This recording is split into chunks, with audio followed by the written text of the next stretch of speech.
विघ्नहर्ता श्री गणेश, श्री गणेश, श्री गणेश।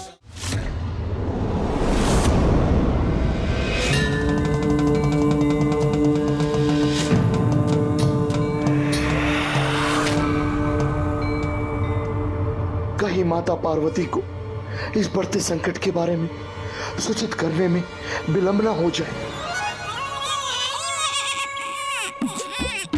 अरे अरे मूषक जी, प्रतीत होता है मेरा अति सुंदर गोलाकार उदर आपके शीश पर स्थित हो गया है।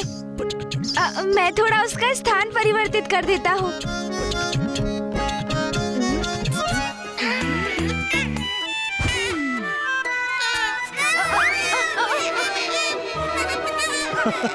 अरे अरे संभालिए मूषक जी, संतुलन बिगड़ रहा है मेरा।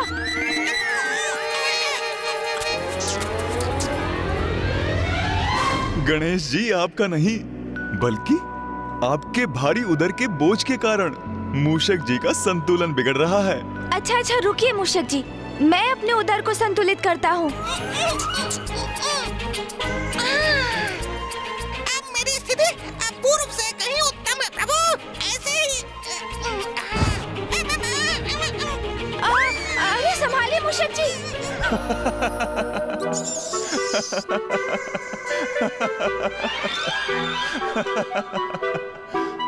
मूषक जी, आप हंस रहे हैं क्या? नहीं तो प्रभु। किंतु मैं पूर्ण विश्वास के साथ कह सकता हूँ, मैंने किसी के हंसने का स्वर सुना है। गणेश जी की ऐसी अवस्था देखकर इतनी हंसी आ रही है, किंतु मुझे स्वयं पर नियंत्रण रखना होगा। अरे अरे,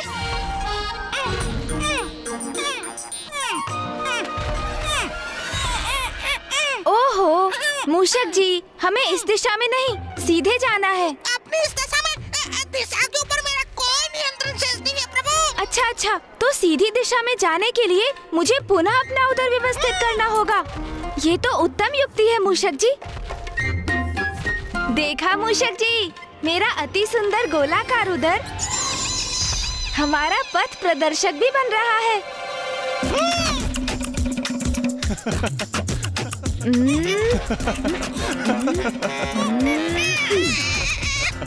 अब तो सब उचित है ना मूषक जी? आपने मुझसे कुछ कहा प्रभु?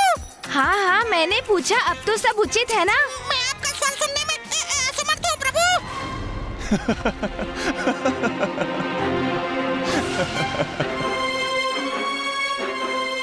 मैंने पुनः किसी के हंसने का स्वर सुना। वहाँ ऊपर कौन है जो हंसे जा रहा है?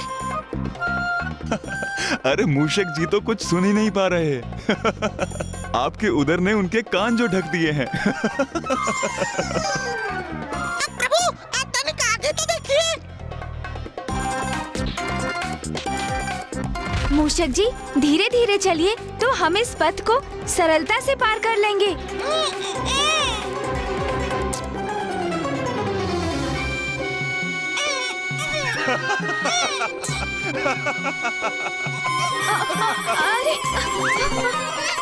अरे अरे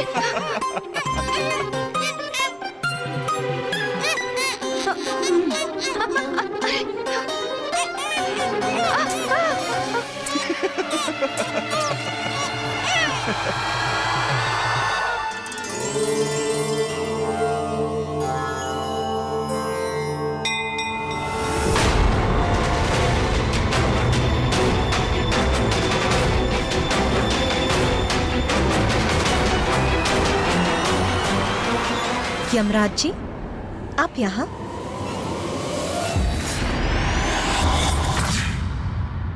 देवगण, इतनी विपदाओं का सामना करने के उपरांत गणेश जी के जन्मोत्सव के हर्ष उल्लास ने एक बार पुनः मुझे नवीन स्फूर्ति से भर दिया।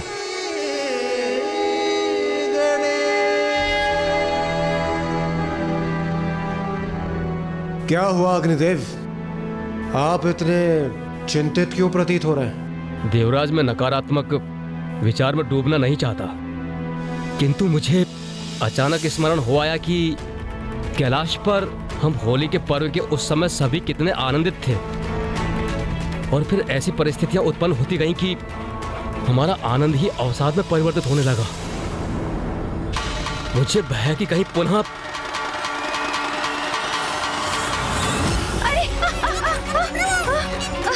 अरे मूषक जी का संतुलन तो बिगड़ रहा है, गिर रहे हैं वो।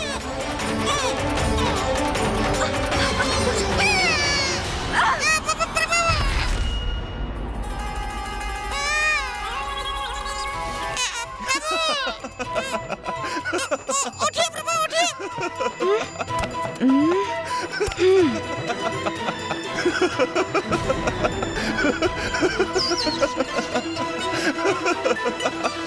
आप इस प्रकार क्यों हंस रहे हैं चंद्रदेव? यहाँ आपको इतना हास्यास्पद क्या प्रतीत हो रहा है? आप हैं हास्यास्पद। जब से आप मूषक जी पर आरूढ़ हुए हैं मैं तब से आपको देख रहा हूँ।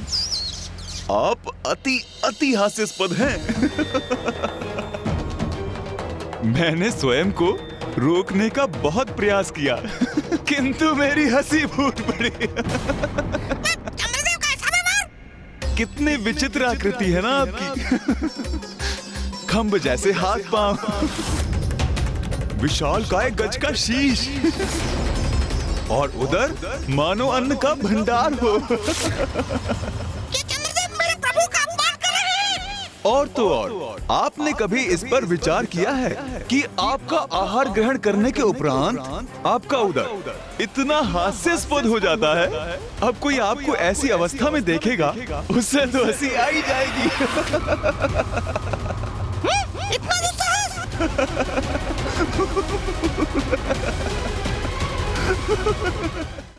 माता, मैं आपको कुछ बताने का प्रयास कर रहा था जिससे आपको ज्ञात होना अति आवश्यक है। हाँ हाँ, अवश्य बताइए। माता,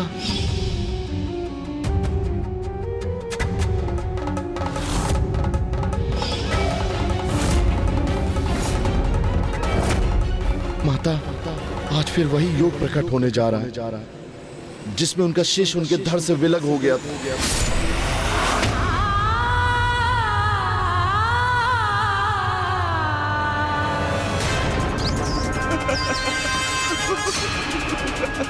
हंसे जा रहे हैं।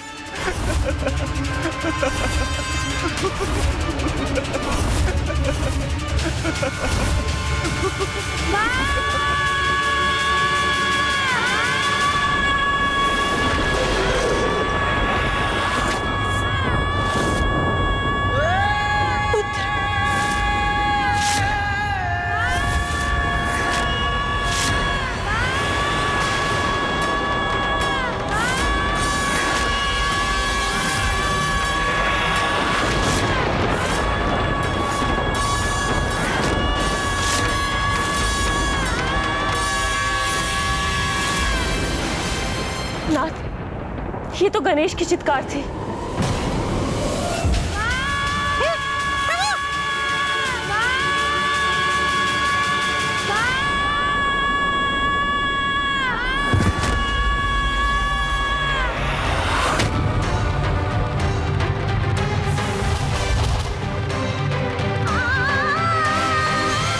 माता,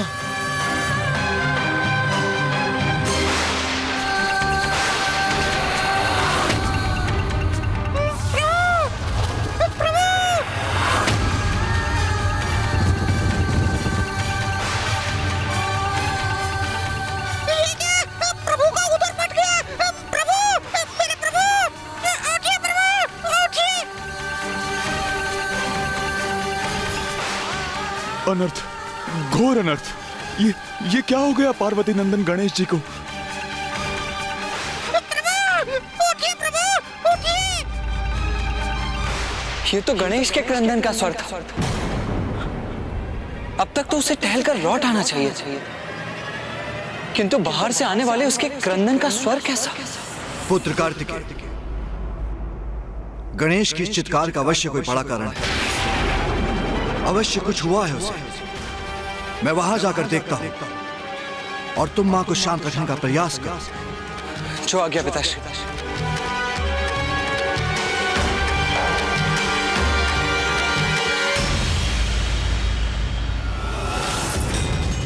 आज फिर वही योग प्रकट होने जा रहा है जिसमें उनका शीश उनके धड़ से विलग हो गया था।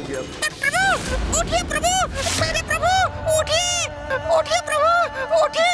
गणेश, गणेश जी।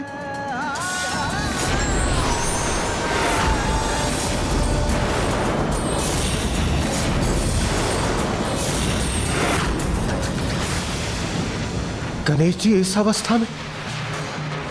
कैसा अनर्थ है ये? कैसे हुआ ये? गणेश, पुत्र गणेश, पुत्र गणेश।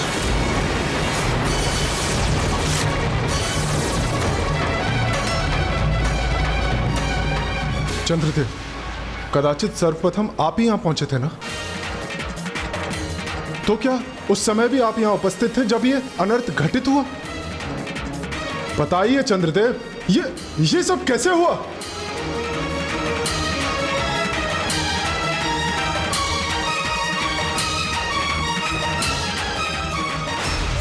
ये क्या बताएंगे? मैं बताता हूँ सूर्यदेव। ये सब चंद्रदेव के कारण ही हुआ है। हाँ, चंद्रदेव ने प्रभु का उपहास किया।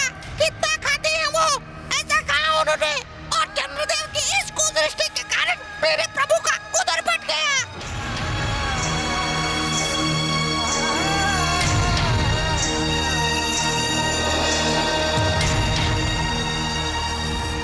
मेरे प्रभु, ये आपने क्या कर दिया चंद्रदेव?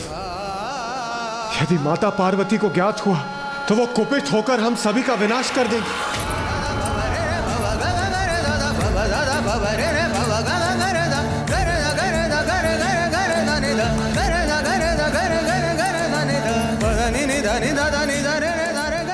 माता,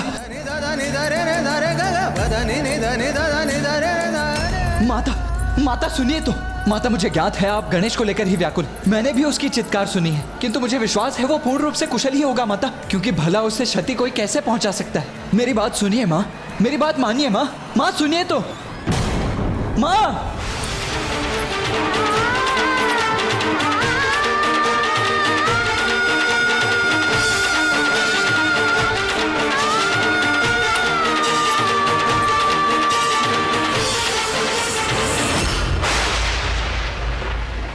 पूर्व में भी जब ऐसी स्थिति उत्पन्न हुई थी, गणेश का शीश उसके धड़ से विलग हुआ था, तब देवी पार्वती अपने आवेग में किस प्रकार सबको सर्वनाश करने पर आतुर हो गई थी, ये स्मरण है ना आप सभी को?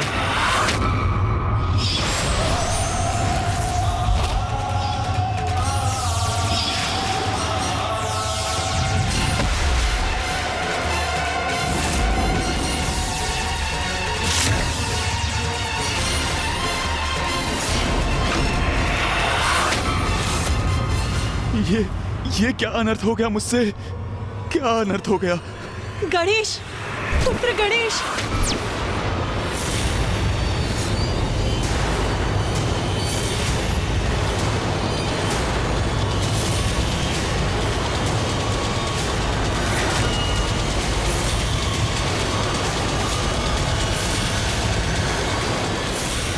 माता पार्वती इसी ओर आ रही हैं।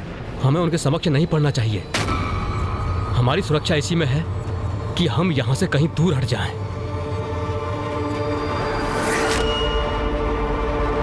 पुत्र गणेश,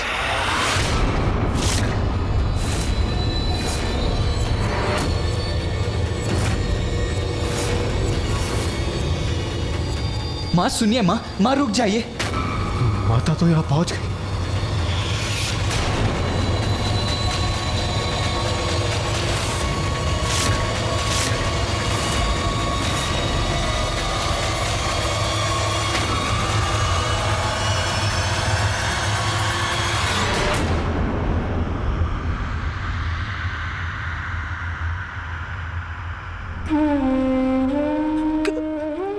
गणेश, गणेश को लेकर इतनी चिंतित है माँ कि उनके मुख से शब्द ही नहीं निकल रहे हैं। मैं ही पूछता हूं कि गणेश कहाँ है।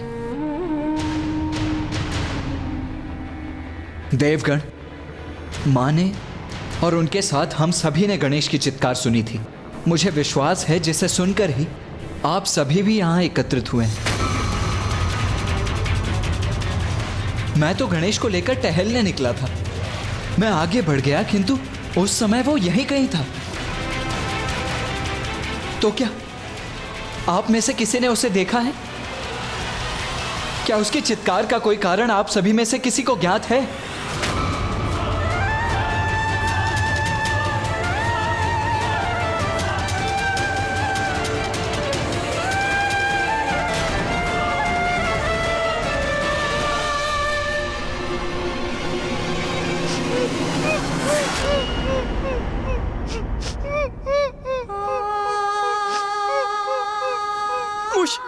ये तो मूषक जी का स्वर है। हाँ माँ। किंतु वो रुदन क्यों कर रहे हैं? क्या है उनके विलाप का कारण?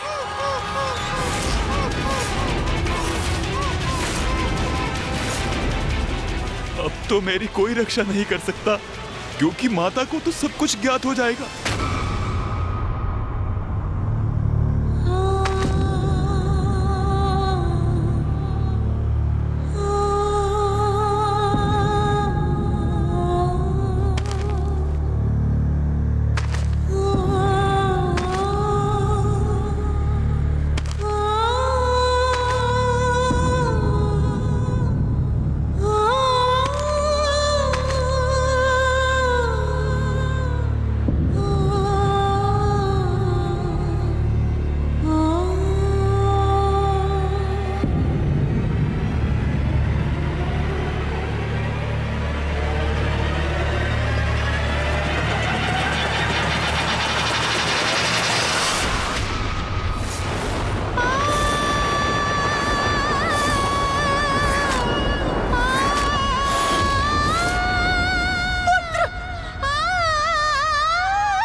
उठो अनुज।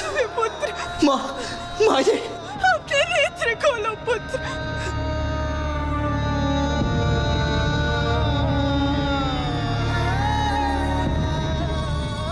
वही हो गया जिसका मुझे भय था। यदि मैं पूर्व में ही समय रहते माता पार्वती को इस संकट का आभास करा देता तो कदाचित वो गणेश जी को भवन से बाहर ही नहीं आने देती, फिर ये अनर्थ नहीं होता। ये कैसे हुआ?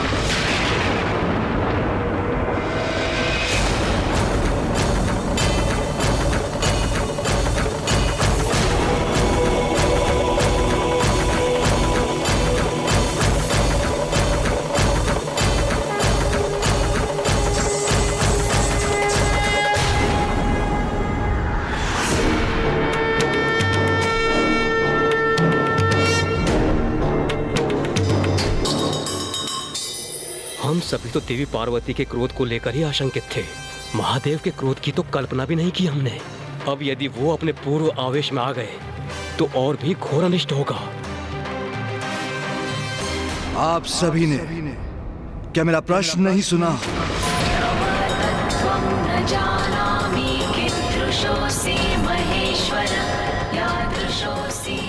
मेरे पुत्र गणेश के साथ ये कैसे हुआ?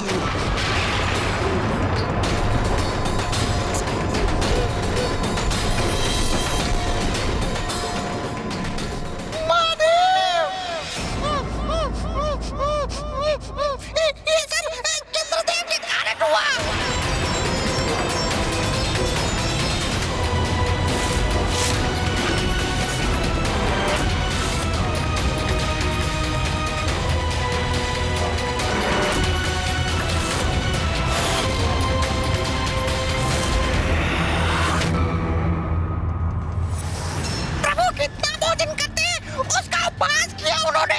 उनके द्वेषपूर्ण से आप मूषक जी पर आरूढ़ हुए हैं मैं तब से आपको देख रहा हूं। कितनी विचित्र आकृति है ना आपकी खंभ जैसे हाथ पांव, विशाल काय गज का शीश और उधर मानो अन्न का भंडार हो।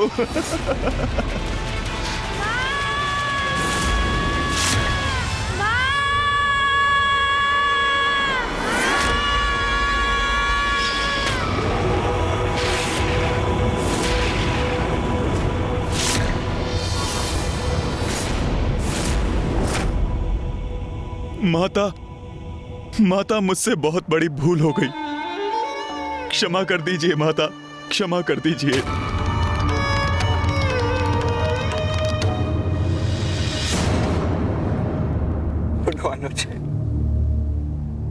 कैसे देवता है आप? क्या आपको इतना भी ज्ञात नहीं कि एक बालक को उसके भोजन के लिए नहीं टोकते, और आपने मेरे पुत्र गणेश के ही भोजन पर बुरी दृष्टि डाली, उपहास किया उसका, जिसके कारण ये अवस्था हुई है मेरे पुत्र गणेश की।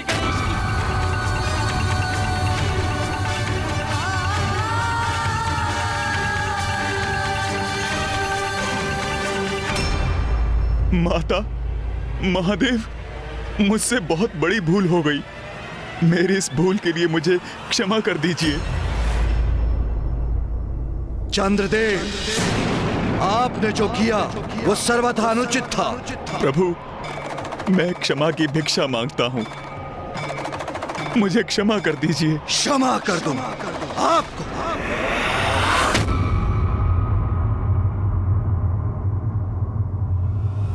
यहाँ मेरा पुत्र मूर्छित पड़ा है, उसका उदर फट गया, जिसका कारण आप हैं।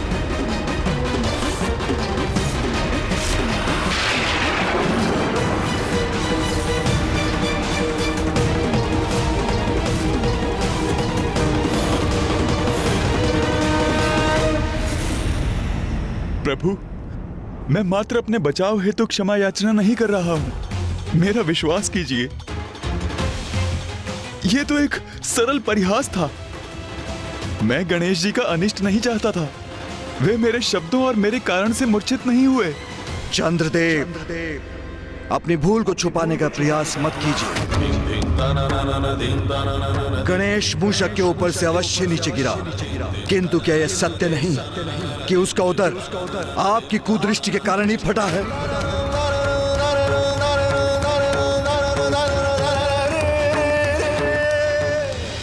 प्रभु, मुझसे भूल हुई।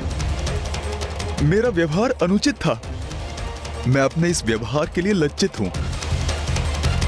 अब आपसे और माता से क्षमा याचना करने के सिवाय मेरे पास और कोई उपाय नहीं। चंद्रदेव, आपने जो कुछ भी किया वो दंडनीय है। देवोचित व्यवहार की सभी सीमाएं लांघकर एक बालक का नहीं अपितु सर्वप्रथम पूज्य देवता का भी अपमान किया आपने। वही देवता जिसके आप सभी ऋणी हैं, जिसने अनेक अवसर पर आप और अन्य देवताओं को संकटों से मुक्त कराने के लिए कठोर संघर्ष किया है।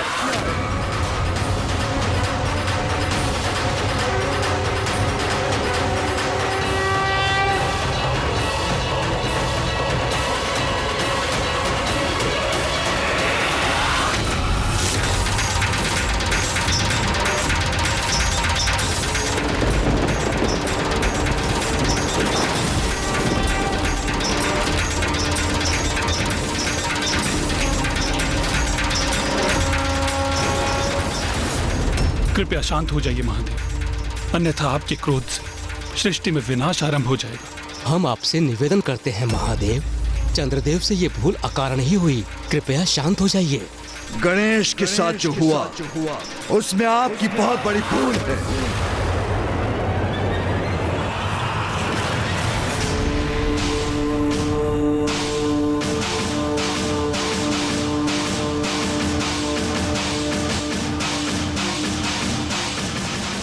किंतु जो आपने किया वो किसी बुरे आशय से नहीं, आप उसके परिणाम से अनभिज्ञ थे।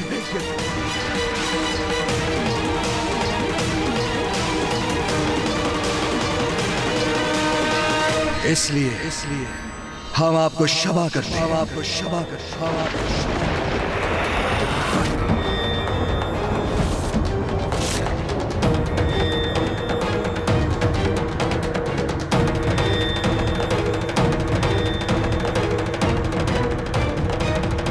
महादेव ने उचित निर्णय लिया, अन्यथा स्थिति नियंत्रण के बाहर चली जाती। कदाचित मुझसे ही सुनने में कोई भूल हुई। क्या कहा आपने प्रभु?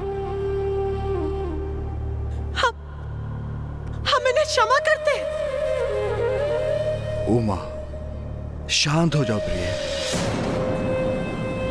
गणेश पुनः स्वस्थ हो जाएगा, क्योंकि जो गणेश सभी के संकटों को हरने में समर्थ है, जो स्वयं विघ्न हरता है, उसे भला कोई संकट कैसे प्रभावित कर सकता है? क्या आप वो नहीं देख रहे जो मेरे नेत्र देख रहे हैं? आपका पुत्र यहाँ अचेत पड़ा है, आहत है वो। कैसे पिता है आप?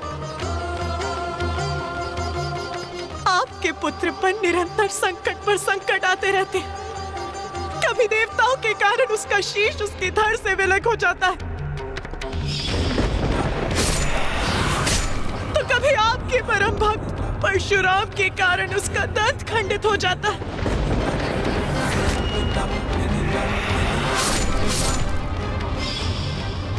और आज चंद्रदेव के कारण उसका उदर फट गया।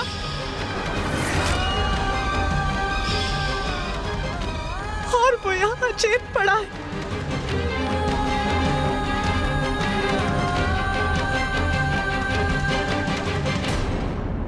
नहीं प्रभु, अपने पुत्र को बार बार इस पीड़ा में देखने का कष्ट मैं नहीं सहन कर सकती।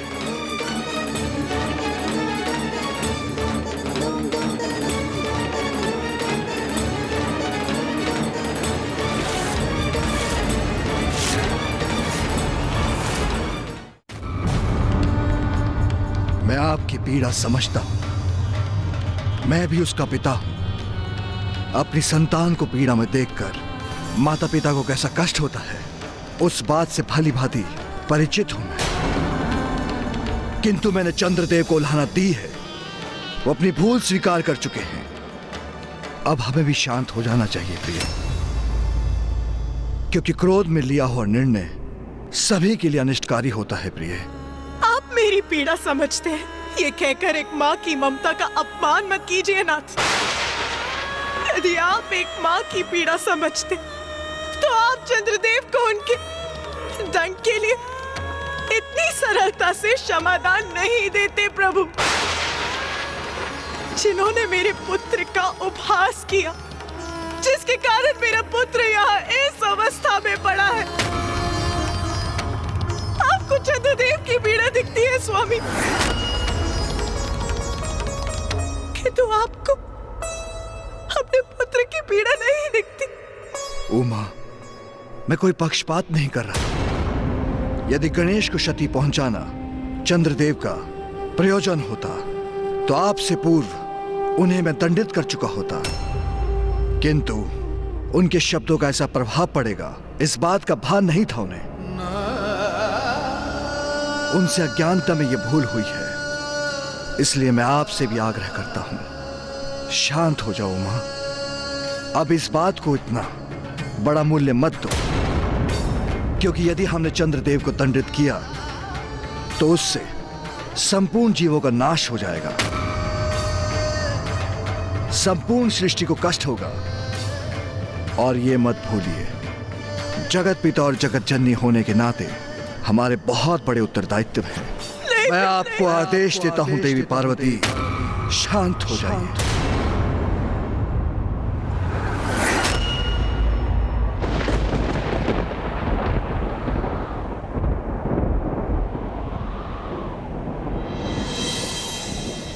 उचित है स्वामी।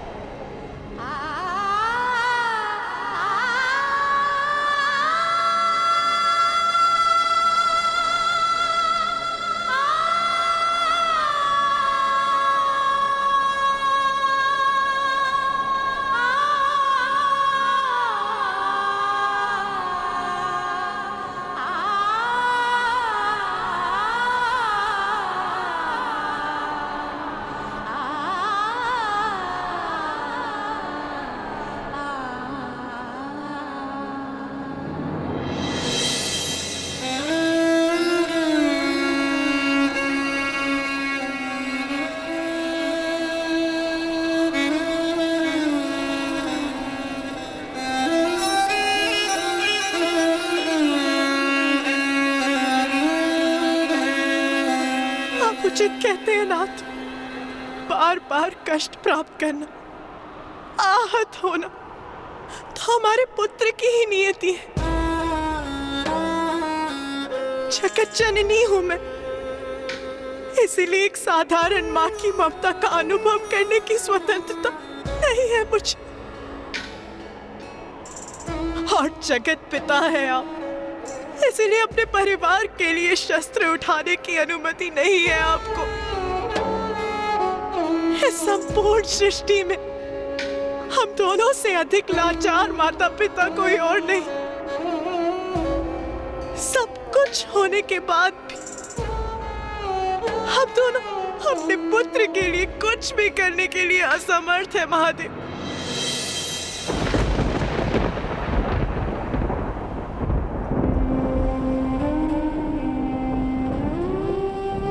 मेरा पुत्र यहाँ गिरा अपने जीवन के लिए संघर्ष कर रहा है और मैं शांत रहूं? नहीं प्रभु, मैं अपने दायित्व निभाने में असमर्थ।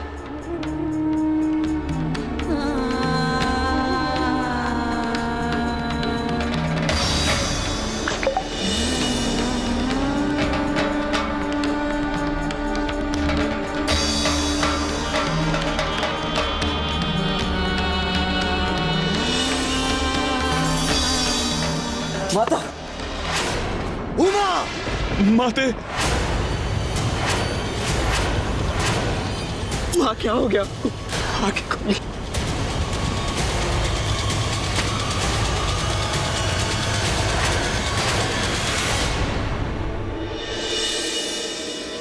माँ,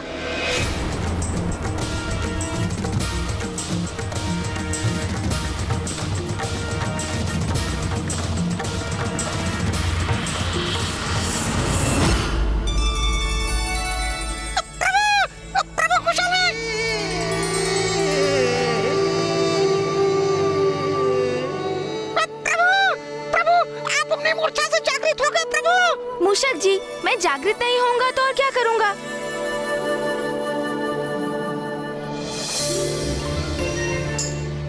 ये मोदक यहाँ वहाँ बिखर गए हैं। किंतु आपका उदर प्रभु। मेरा उदर फट गया तो क्या हुआ मूषक जी? मैं परम ब्रह्म महागणपति जी का ही तो अंश हूँ।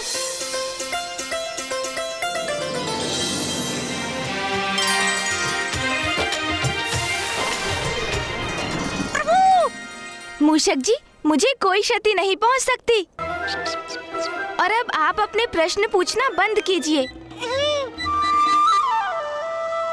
हाँ, देखिए कोई मोदक गिरकर दूर तो नहीं लुढ़क गए हैं। सबके सब लौटकर मेरे उदर में ही जाएंगे। एक भी नहीं छोड़ूंगा मैं। फिर उदर बांधकर लौटना भी तो है, नहीं तो माँ चिंता करेंगी और निद्रा का भी तो आनंद लेना है। प्रभु, क्या ढूंढ रहे हैं आप? अरे मूषक जी, आप इतना भी नहीं समझते क्या? माँ के समक्ष ऐसे ही चला जाऊंगा तो क्या वो व्यथित नहीं होंगी?